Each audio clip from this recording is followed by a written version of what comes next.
नमस्कार मित्रांनो, देशातील बहुचर्चित शक्तीपीठ महामार्गाची अत्यंत महत्त्वाची अपडेट, महत्त्वाची माहिती आपण या व्हिडिओच्या माध्यमातून जाणून घेणार आहोत।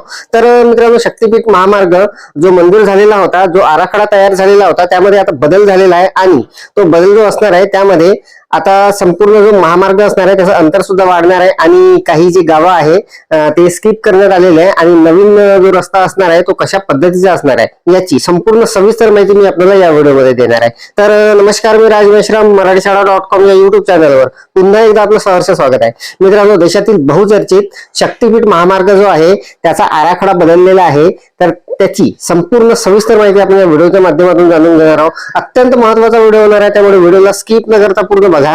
चॅनलवर जर नवीन असाल तर चॅनलला सबस्क्राईब करायला विसरू नका आणि व्हिडिओ जर आवडला तर व्हिडिओला लाईक व शेअर करा। चला तर मग सुरू करूया। शैक्षणिक ऑनलाईन कामाचे तसेच इतर टेक्निकल व्हिडिओ बघण्यासाठी आजच माझ्या मराठीशाळा.com या यूट्यूब चॅनलला सबस्क्राईब करा। बाजूला असलेली बेल आयकॉन दाबा, तिथे ऑल हा पर्याय सिलेक्ट करा, जेणेकरून मी टाकलेल्या प्रत्येक व्हिडिओची नोटिफिकेशन आपल्याला सर्वात अगोदर प्राप्त होईल। तसेच व्हिडिओला लाईक व शेअर सुद्धा करा। शक्तीपीठ हायवे रूट मॅप, शक्तीपीठ महामार्गाच्या बदललेल्या मार्गात 8 जिल्ह्यांचा नवा नकाशा, लांबी वाढणार। शक्तीपीठ हायवे रूट मॅप, शक्तीपीठ महामार्गाच्या बदललेल्या मार्गात 8 जिल्ह्याचा नवा नकाशा, लांबी वाढणार, कोकणाचं निसर्ग सौंदर्य संपणार। संपूर्ण माहिती। शेतकऱ्यांच्या तीव्र विरोधामुळे अखेर राज्य सरकारने सुमारे 1 लाख कोटी रुपये खर्चाच्या महाराष्ट्र शक्तीपीठ महामार्गाच्या शीघ्र संचार द्रुत गती महामार्ग आराखड्यात मोठा बदल करण्याचा निर्णय घेतलेला आहे। विरोध झालेल्या कोल्हापूर आणि सांगलीतील भागांना वगळून आता या नव्या आराखड्यात सातारा जिल्ह्याचा नव्याने समावेश करण्यात आलेला आहे। काय आहे नवीन बदल? नवा मार्ग। आता हा महामार्ग वर्धा जिल्ह्यातील दिग्रज पासून सुरू होऊन थेट सिंधुदुर्गच्या बांदा तालुका सावंतवाडी पर्यंत जाईल। याची एकूण लांबी आता 856 किलोमीटर इतकी असणार आहे। 18 तासाचा प्रवास आता फक्त 8 तासात, यामुळे नागपूर ते गोवा प्रवासाचा वेळ निम्म्याहून अधिक कमी होणार आहे, ज्यामुळे प्रवाशांचा मोठा वेळ वाचणार आहे। 13 जिल्हे आणि 40 तालुके वर्धा, यवतमाळ, बीड आणि लातूर मधील मूळ मार्ग कायम ठेवून नांदेड, हिंगोली, परभणी, धाराशिव, सोलापूर, सांगली, कोल्हापूर व सिंधुदुर्ग मार्गात आवश्यक ते बदल करण्यात आलेले आहे। तसेच साताऱ्याला नव्याने जोडण्यात आलेले आहे। धार्मिक स्थळांना जोडणारा सुवर्ण मार्ग। या महामार्गामुळे राज्यातील प्रमुख शक्तीपीठे व तीर्थक्षेत्रे आता अगदी कमी वेळात गाठता येणार आहे। माहूरची रेणुका माता, तुळजापूरची भवानी माता, कोल्हापूरची अंबाबाई महालक्ष्मी, परळी वैजनाथ आणि औंढा नागनाथ ही ज्योतिर्लिंगे, पंढरपूरचे विठ्ठल रुक्मिणी मंदिर, याशिवाय अंबेजोगाई, पन्हाळा, ज्योतिबा आणि रेडी गणपती अशा एकूण 21 प्रमुख धार्मिक स्थळांना हा मार्ग सुलभ जोडणी देणार आहे। शेतकऱ्यांच्या जमिनी देण्यास स्पष्ट नकार देत जो लढा उभा केलेला होता त्याची दखल घेत सरकारने हा मध्य मार्ग काढलेला आहे। शक्तीपीठ महामार्गाच्या सुधारित आराखड्यात हा मार्ग जाणाऱ्या गावामध्ये मोठे बदल झालेले आहे। नव्या आराखड्यानुसार 10 ऐवजी 9 गावांचा समावेश झाला आहे। हा मार्ग आता दोडामार्ग तालुक्यातील तडकट पंचक्रोशीतून जाणार आहे। त्यात बहुसंख्य इको सेन्सिटिव्ह गावांचा समावेश झालेला आहे। राज्यातील महत्वाकांक्षी, बहुचर्चित आणि सुमारे 1 लाख कोटी खर्चाच्या शक्तीपीठ महामार्ग प्रकल्पात मोठा बदल करत सरकारने सुधारित आराखड्याला मंजुरी दिलेली आहे। शेतकऱ्यांनी जमिनी देण्यास नकार दर्शवलेल्या तीव्र विरोधानंतर हा निर्णय घेण्यात आलेला आहे। नव्या आराखड्यात सावंतवाडी आणि दोडामार्ग तालुक्यातील विशेष महत्व मिळाल्याने कोकणातील या भागात विकासाच्या नव्या शक्यता निर्माण झालेल्या आहे। मात्र पर्यावरणीय प्रश्नही अधिक तीव्रतेने समोर आलेले आहे। सावंतवाडी व दोडामार्ग तालुक्यातील काही गावे वगळून नव्या गावांचा समावेश महामार्गाच्या नवीन आराखड्यात करण्यात आलेला आहे।